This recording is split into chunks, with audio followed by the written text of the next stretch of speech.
साल 1942 दुनिया द्वितीय विश्व युद्ध की आग में जल रही थी। अचानक कोलकाता के आसमान में सायरन बजने लगते हैं और कुछ ही पलों बाद जापानी विमानों की आवाज सुनाई देती है। उनका निशाना था हुगली नदी पर खड़ा एक विशाल लोहे का ढांचा, हावड़ा ब्रिज। अगर उस समय यह पुल नष्ट हो जाता तो पूरे पूर्वी भारत की सप्लाई लाइन लगभग ठप पड़ सकती थी। इसीलिए यह पुल सिर्फ एक साधारण पुल नहीं था, बल्कि युद्ध के समय एक बेहद महत्वपूर्ण रणनीतिक ठिकाना भी बन चुका था। लेकिन सोचने वाली बात यह है कि आखिर ऐसा क्या खास था इस पुल में कि दुश्मन देश भी इसे निशाना बनाना चाहता था। सोचिए, एक ऐसा पुल जो बिना किसी एक भी नट बोल्ट के, बिना किसी पिलर के नदी के बीच खड़ा है और रोजाना लाखों लोग और हजारों गाड़ियां उसके ऊपर से गुजरती हैं। जब हावड़ा ब्रिज बनाया जा रहा था तब भारत आजाद भी नहीं हुआ था। दुनिया में युद्ध चल रहा था, संसाधन कम थे और तकनीक आज जैसी आधुनिक नहीं थी। फिर भी इंजीनियरों ने ऐसा पुल बना दिया। हुगली नदी पर बना यह विशाल पुल आखिर कब और कैसे बना? इसे बनाना इतना मुश्किल क्यों था और कैसे यह पुल युद्ध, समय और करोड़ों लोगों के बोझ के बावजूद आज भी मजबूती से खड़ा है? आइए हावड़ा ब्रिज की इस अद्भुत कहानी को शुरुआत से समझते हैं।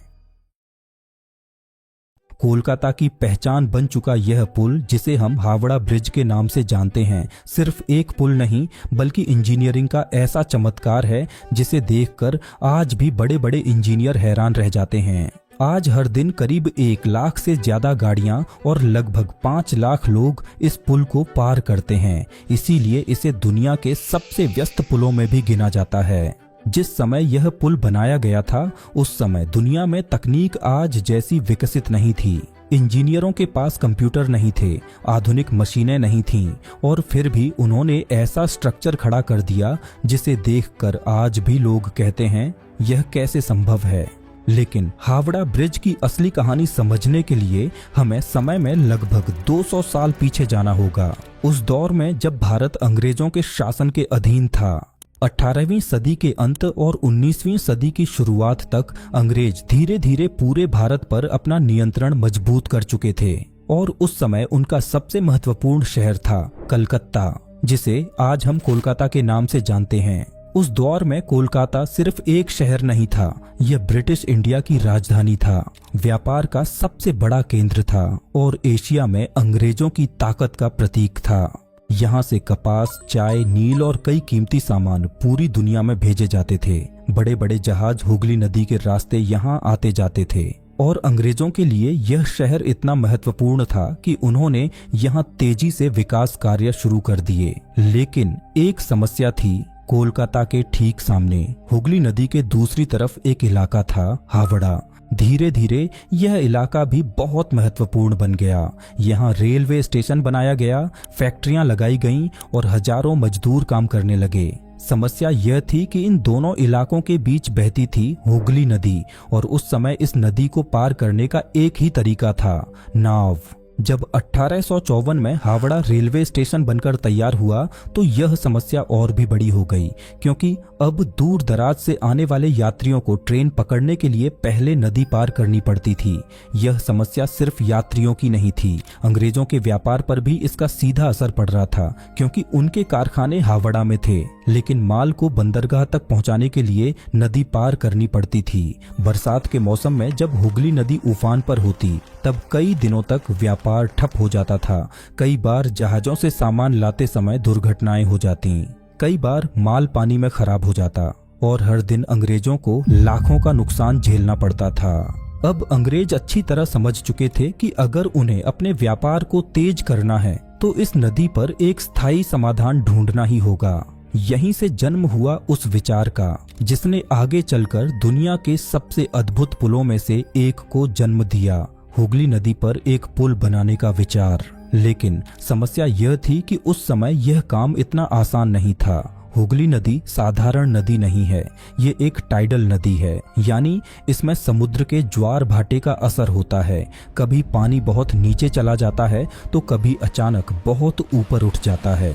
इसके अलावा नदी के तल में भारी मात्रा में गाद जमा रहती है, जिससे मजबूत नींव बनाना बेहद मुश्किल हो जाता है। और सबसे बड़ी चुनौती थी जहाजों का आना जाना, क्योंकि उस समय बड़े बड़े व्यापारिक जहाज इसी नदी के रास्ते कोलकाता के बंदरगाह तक आते थे।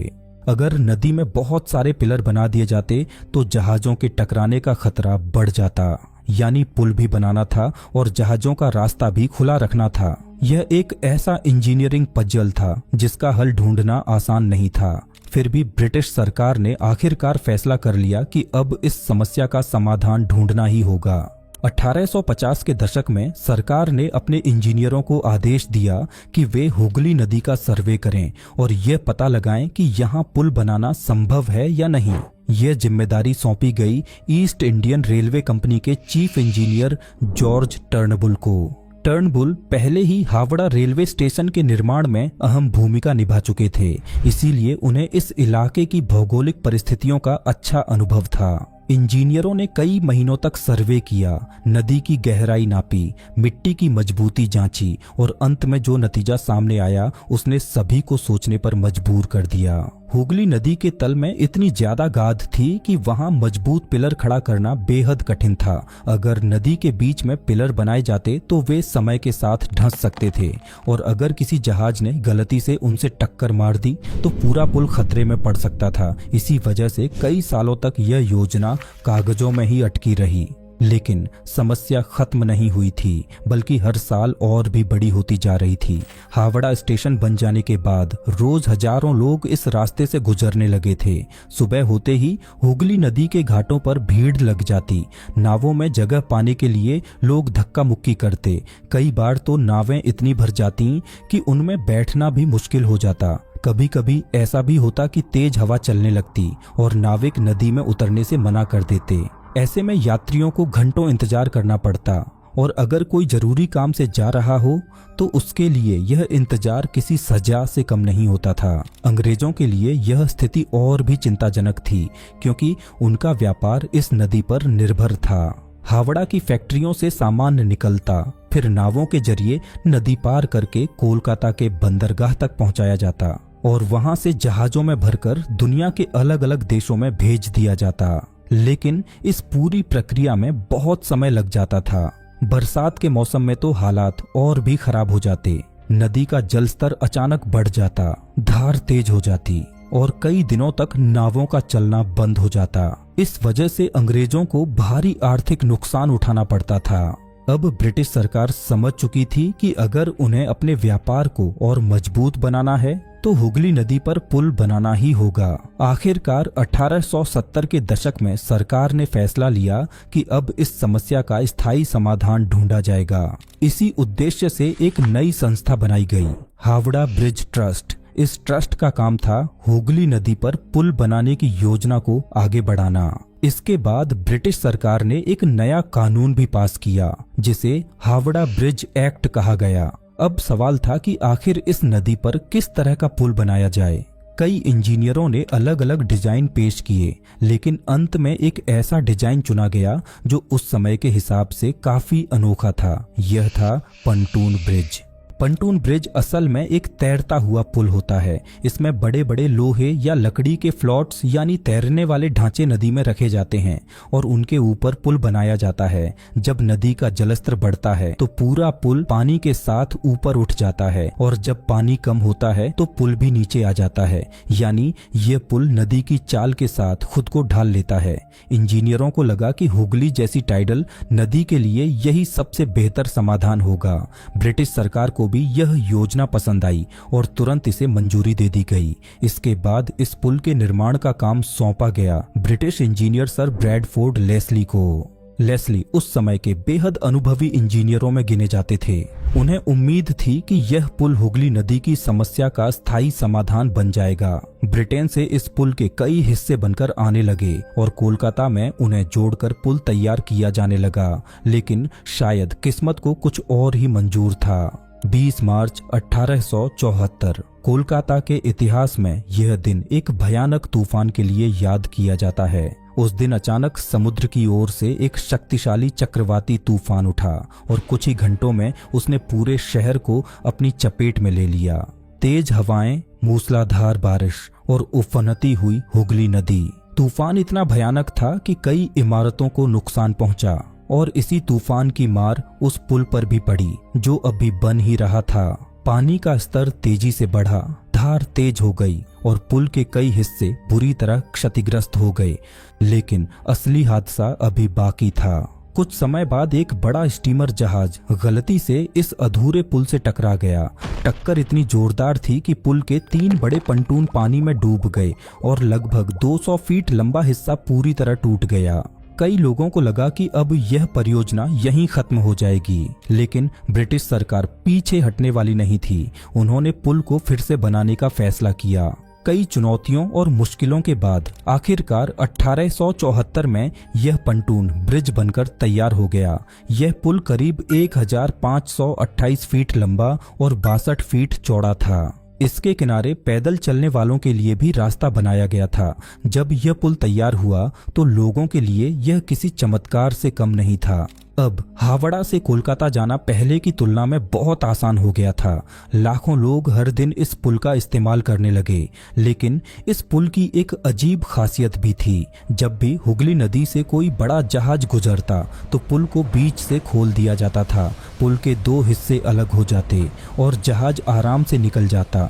फिर जहाज गुजरने के बाद पुल को दोबारा जोड़ दिया जाता। ये व्यवस्था उस समय के हिसाब से काफी अनोखी थी, लेकिन समय के साथ एक नई समस्या सामने आने लगी। जैसे जैसे कोलकाता का विकास बढ़ रहा था, इस पुल पर भीड़ भी बढ़ती जा रही थी। शुरुआत में यह पुल जितना मजबूत और उपयोगी लग रहा था, कुछ ही दशकों में यह अपनी क्षमता से कहीं ज्यादा भार झेलने लगा। सुबह होते ही पुल पर बैलगाड़ियों की लंबी कतार लग जाती, सामान से लदी गाड़ियां, यात्रियों की भीड़ और लगातार बढ़ता ट्रैफिक। धीरे धीरे इस पुल की हालत खराब होने लगी। लेकिन सबसे बड़ी समस्या अभी बाकी थी, क्योंकि 20वीं सदी की शुरुआत तक यह साफ हो चुका था कि यह पंटून ब्रिज ज्यादा समय तक इस बढ़ते बोझ को सहन नहीं कर पाएगा।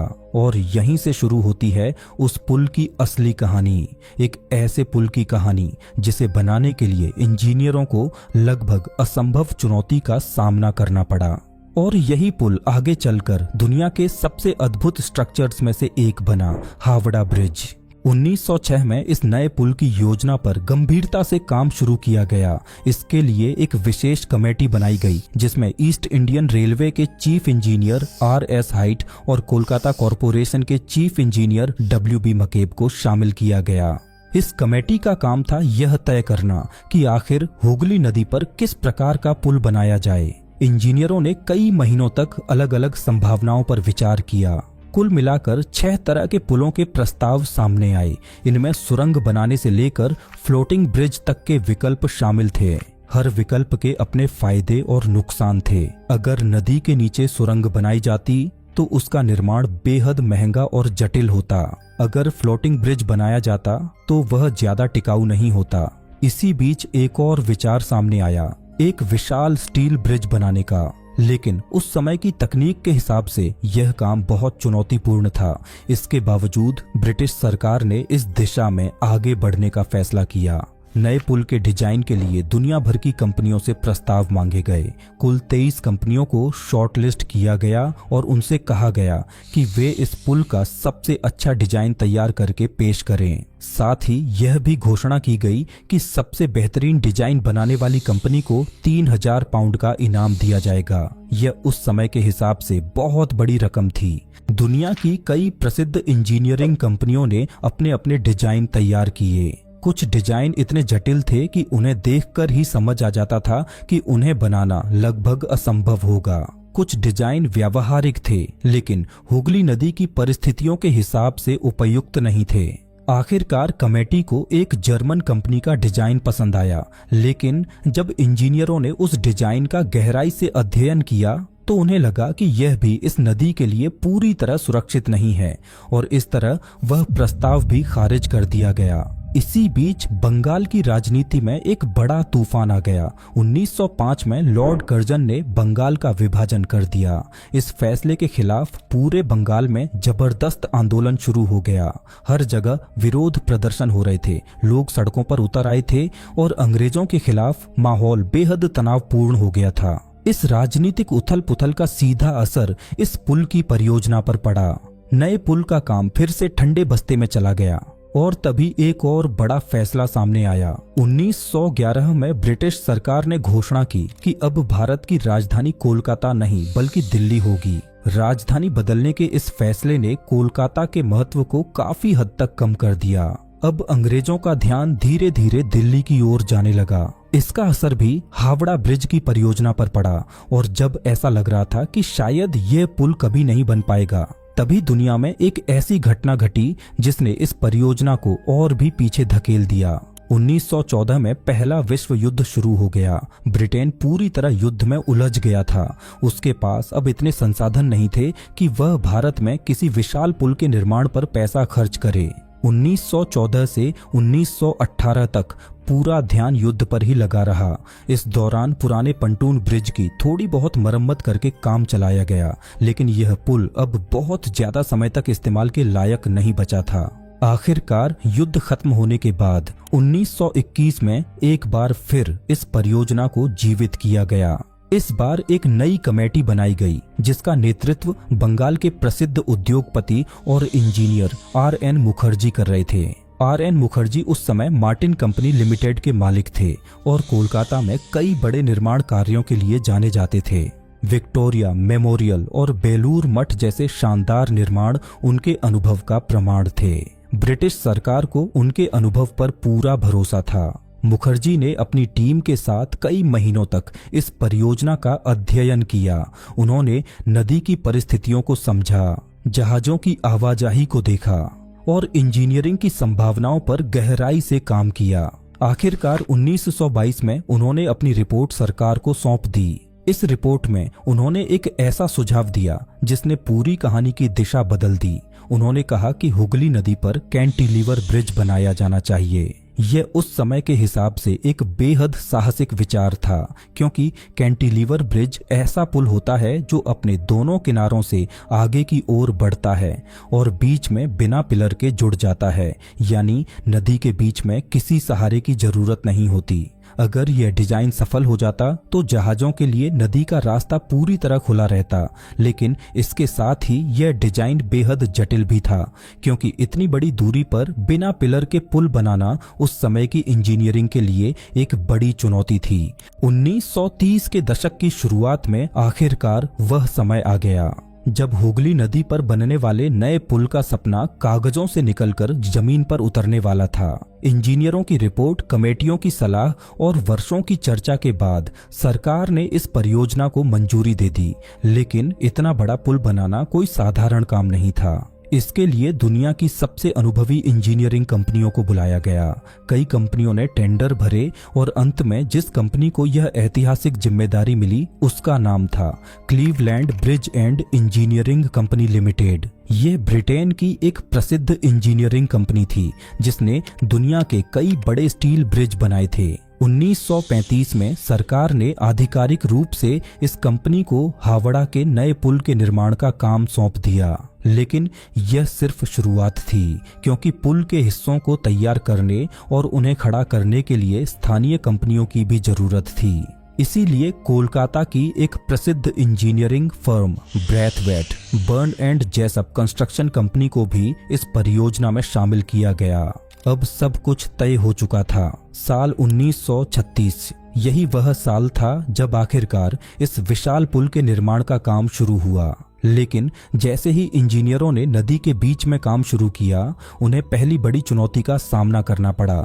हुगली नदी का तल गाद से भरा हुआ था, इतनी ज्यादा गाद कि कई जगहों पर ठोस जमीन तक पहुंचना ही मुश्किल हो रहा था। अगर पुल के टावर मजबूत नींव पर नहीं खड़े होते तो पूरा स्ट्रक्चर खतरे में पड़ सकता था। इसीलिए सबसे पहले नदी के तल से गाद निकालने का काम शुरू किया गया। दिन रात मजदूर और इंजीनियर इस काम में लगे रहे।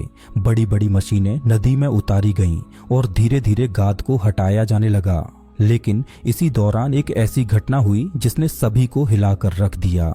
एक रात नदी के किनारे भारी टावर के हिस्सों को स्थापित किया जा रहा था। ये विशाल स्टील के ढांचे थे जिनका वजन इतना ज्यादा था कि उन्हें संभालना बेहद मुश्किल था। काम के दौरान अचानक एक टावर का हिस्सा अपने स्थान से फिसल गया और अपने पूरे वजन के साथ जमीन पर गिर पड़ा। उसका वजन इतना ज्यादा था कि वह जमीन के अंदर लगभग 2 फीट तक धंस गया। जैसे ही वह जमीन में धंसा, एक जोरदार धमाका हुआ। धमाका इतना तेज था कि कई किलोमीटर दूर तक उसकी आवाज सुनाई दी। इतना ही नहीं, खिदिरपुर इलाके में लगे एक सीस्मोग्राफ यानी भूकंप मापने वाले उपकरण ने इसे भूकंप के झटके के रूप में रिकॉर्ड कर लिया। आसपास के लोग डरकर अपने घरों से बाहर निकल आए। कई लोगों को लगा कि शायद सचमुच भूकंप आ गया है। यह घटना इस बात का संकेत थी कि यह निर्माण कार्य कितना खतरनाक और चुनौतीपूर्ण होने वाला है।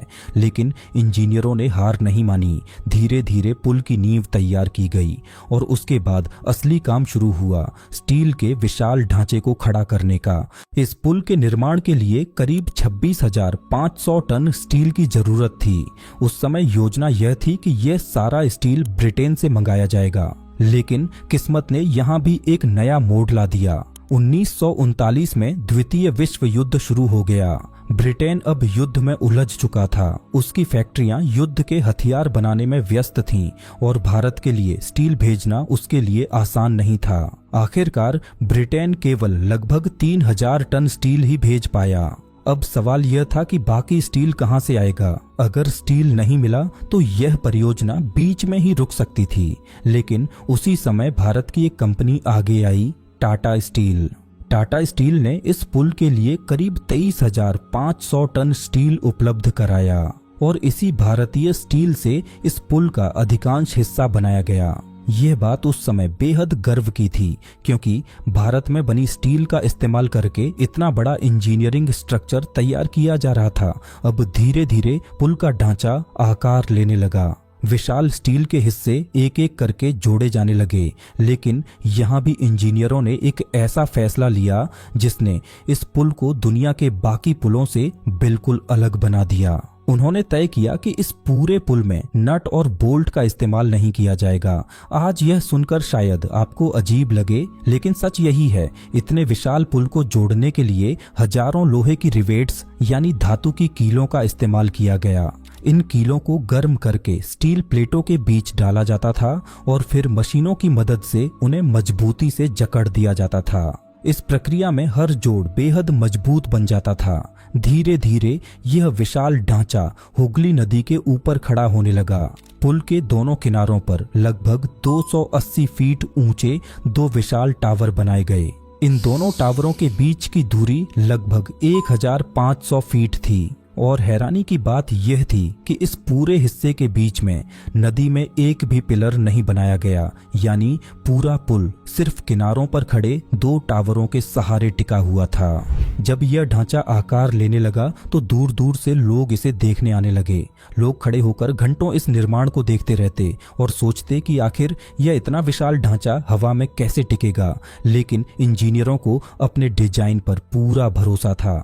लगभग 4 साल तक लगातार दिन रात काम चलता रहा और आखिरकार 1942 में वह दिन आ गया जब यह विशाल पुल पूरी तरह तैयार हो चुका था। उस समय यह पुल दुनिया का तीसरा सबसे लंबा कैंटिलीवर ब्रिज था।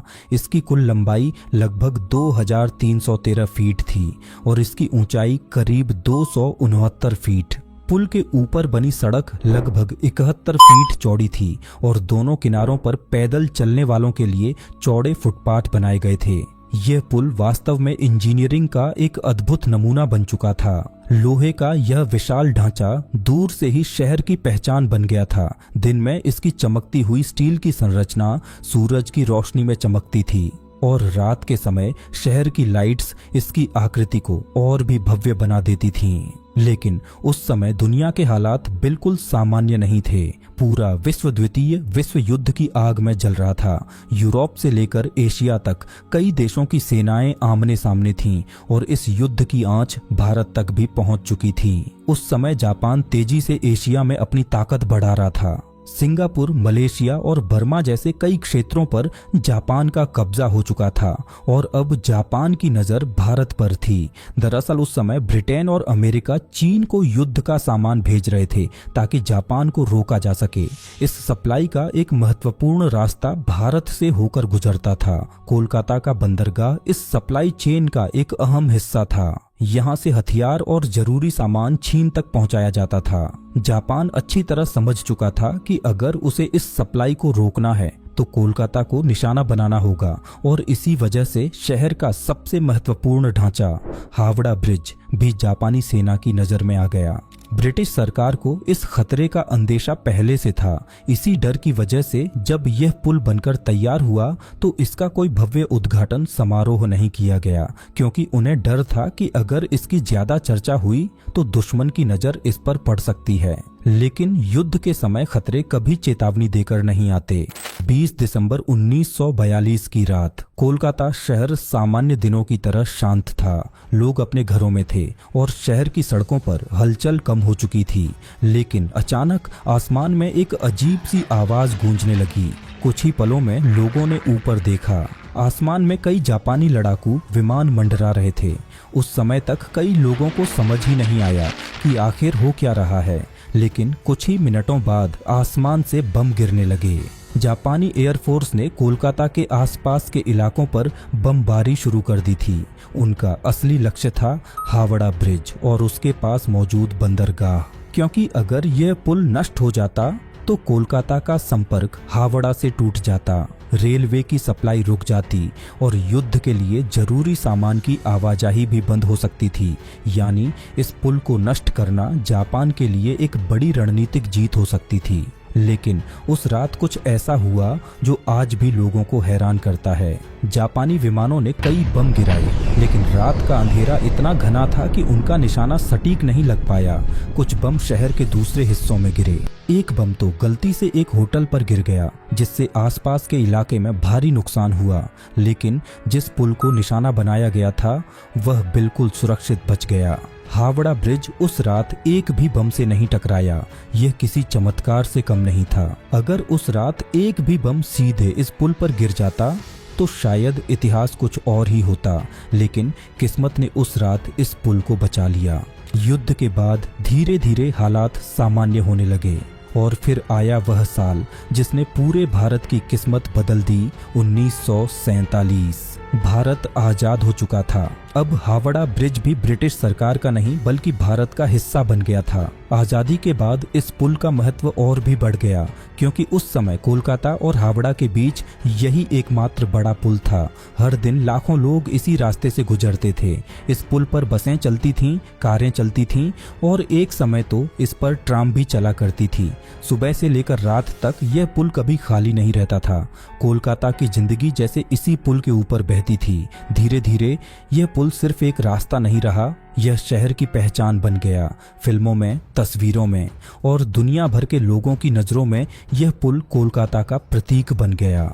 1965 में इस पुल को एक नया नाम भी दिया गया। भारत के महान कवि रविंद्रनाथ टैगोर के सम्मान में इसका नाम बदलकर रविंद्र सेतु रख दिया गया। लेकिन दिलचस्प बात यह है कि आज भी ज्यादातर लोग इसे उसके पुराने नाम से ही जानते हैं, हावड़ा ब्रिज। आज हावड़ा ब्रिज को बने हुए 80 साल से भी ज्यादा समय हो चुका है, लेकिन इसके बावजूद यह पुल आज भी उसी मजबूती के साथ खड़ा है, जैसे किसी प्रहरी की तरह कोलकाता शहर की रक्षा कर रहा हो। आज भी जब कोई व्यक्ति पहली बार कोलकाता आता है और इस विशाल पुल को देखता है तो उसके मन में एक ही सवाल उठता है, इतना विशाल पुल आखिर बिना किसी सहारे के इतने सालों से खड़ा कैसे है? और शायद यही सवाल हावड़ा ब्रिज को हमेशा रहस्यमय और अद्भुत बनाए रखता है। तो दोस्तों, अगर आपको हावड़ा ब्रिज की ये अद्भुत कहानी पसंद आई हो तो वीडियो को लाइक करें और चैनल को सब्सक्राइब करें।